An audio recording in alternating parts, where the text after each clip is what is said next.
સર્વે ભાઈઓ બહેનો વડીલોને મારા નમસ્કાર। હું અજય દહિયા, કલેક્ટર અમરેલી।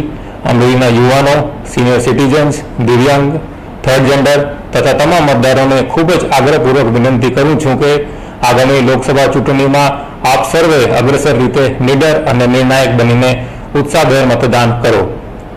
હું સર્વે માતાઓ અને બહેનોને સવિશેષ વિનંતી કરું છું કે ચૂંટણીના આ મહાપર્વમાં આપ સૌ શક્તિ સ્વરૂપા અવશ્ય મતદાન કરો। આપ સર્વોને ખબર જ હશે કે ભારતીય ચૂંટણી પંચે બૂથ સુધી જે જઈ શક્યા સક્ષમ ના હોય એવા દિવ્યાંગ તથા 85 વર્ષથી વધુ વયના મતદારો માટે ઘરેથી મતદાન કરી શકે તેવી વ્યવસ્થા ઊભી કરી છે। તેમજ 85થી ઉપર વર્ષના સિનિયર સિટીઝન દિવ્યાંગો માટે દરેક બૂથ પર વ્હીલચેર, રેમ્પ અને સ્વયંસેવકોની વ્યવસ્થા ઊભી કરી છે।